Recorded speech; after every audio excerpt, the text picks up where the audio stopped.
No, you did. No, you did not. You did not stay up last night to watch Bengals versus Ravens just hoping that people would get hurt.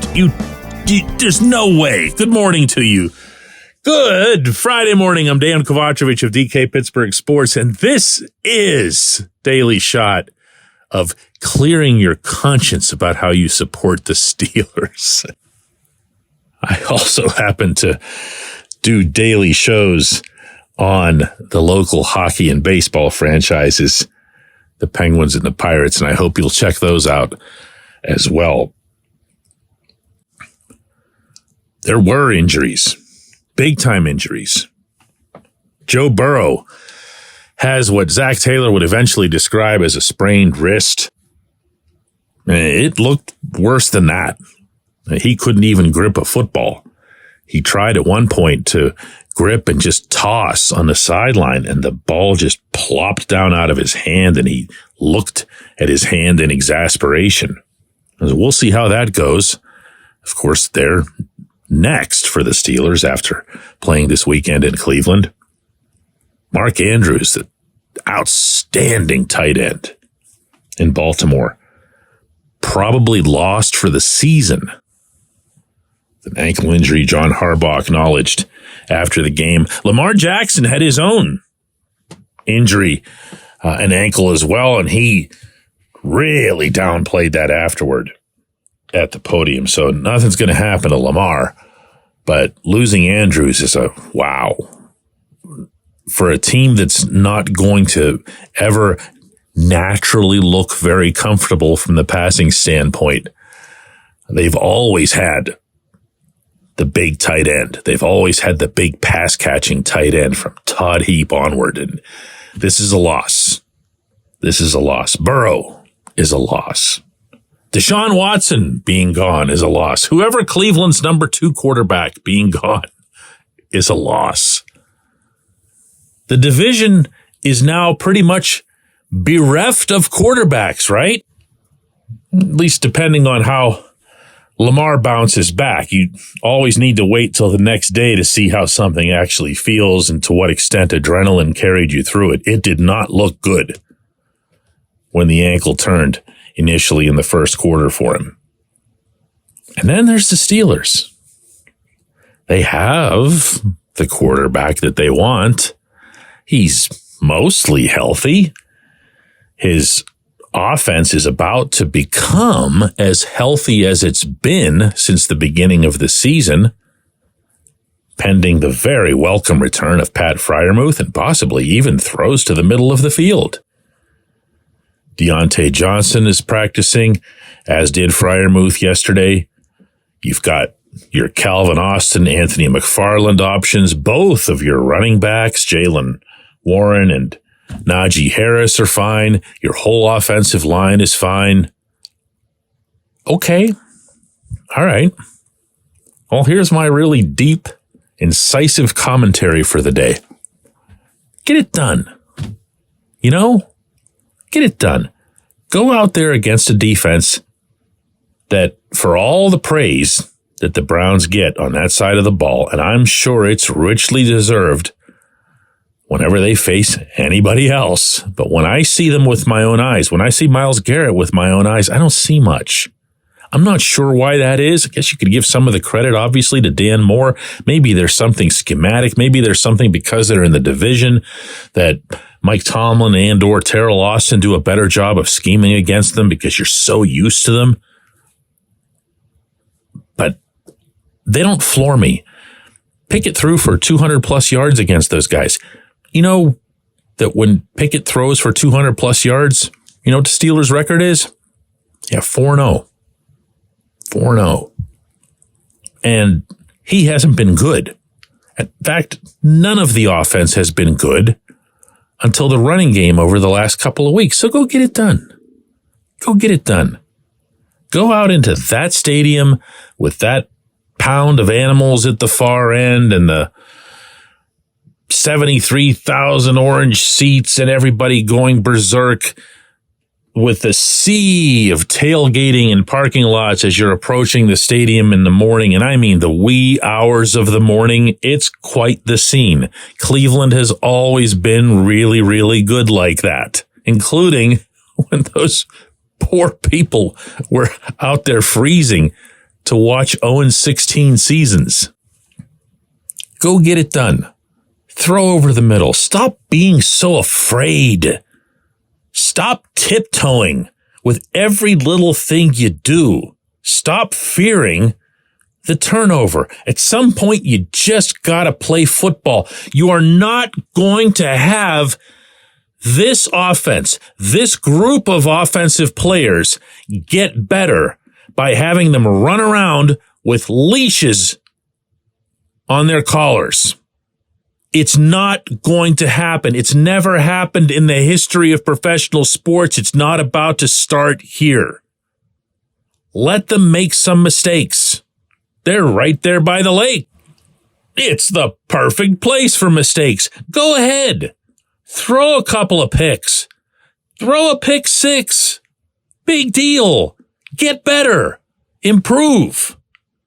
Listen, we can all laud the AFC North for how competitive it is and how tight it is and how all of these teams still look like they're on some kind of possible trajectory to make the playoffs, meaning the entire division making it, although that's going to be pretty tough for the Bengals at this point. But is that the goal? Is that really how low the bar or the standard's gotten? Is it just to survive every Sunday, or is it to succeed as a franchise? I'm not being weird here, guys. I swear.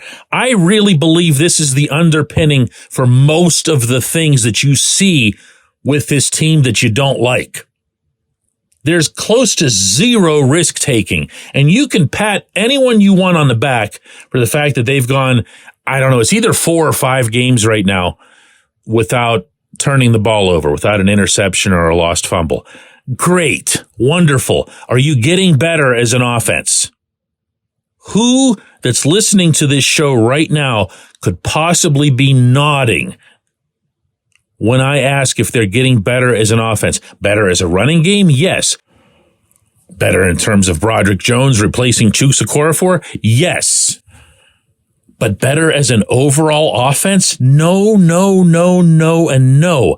And they have no chance of contending for anything more than some sort of mediocrity at the end of the season, whether it's finishing over 500, whether it's sneaking into a wild card spot, or winning a division where all of the quarterbacks are hurt, or whatever it is. Why not try to legitimately take that next step? Rise up a little bit. Try something. Do something. When we come back, J1Q. Luxembourg, Garbett, Kelly & George, LGKG is a personal injury law firm in Western Pennsylvania that represents people hurt in car accidents or who need help with workers' comp or medical malpractice. When the attorneys at LGKG make you a promise, they keep it. They've been keeping promises in our region for over 80 years. LGKG's been AV rated, the highest rating a law firm can receive, and they've been designated super lawyers. That's actually a thing for over 15 years. It's a rare combination. LGKG has offices in Cranberry, Newcastle, Beaver Falls, Butler, and Elwood City. Learn more about them by visiting lgkg.com or by calling 888-842-5454. LGKG.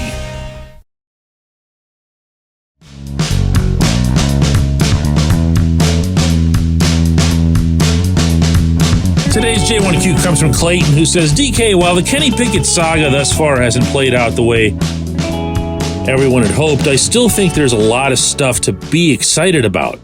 The huge boost that this line has gotten from Broderick Jones, finally having consistency on the ground with Jalen Warren and Najee Harris. I'm hopeful with the future of this defense, even with guys like Keanu Benton and Nick Herbig and Joey Porter Jr., not to mention Corey Trice, who I'm very excited to see next season. Quarterback and certain personnel woes aside, do you think the team as a whole is setting itself up well for the future? Clayton, I love your enthusiasm. I applaud the way you're walking into this Sunday. No, I don't. I'm sorry. I know that's not what you want to hear. I'm sure it's not what anybody wants to hear. But no, and I don't. And it's for the simple reason that I don't believe you can be plausibly excited about a football team that has questions, significant questions at the most important position. I don't mean to oversimplify this. I agree with every other sentiment that you expressed there along the path to getting to that one. Those players are exciting. I'm personally not talking about Benton anywhere near as much as I should. He's been very good, and he's going to start becoming a real difference maker before long. That's exciting. But the kind of excitement that tends to really materialize into something that's more than just hope in the National Football League is when you get yourself a Trevor Lawrence or when you find yourself a CJ Stroud.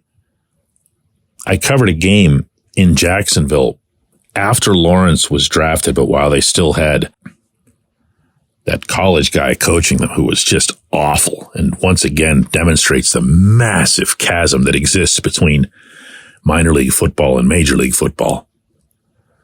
But the fans were so, wow, it's all coming. Why? Because they had the quarterback. And they didn't even really have that many fans at the time. But the people who were there who follow the Jaguars, including, just people who are professional around them, were like, this is going to be real because they knew that he was going to be real.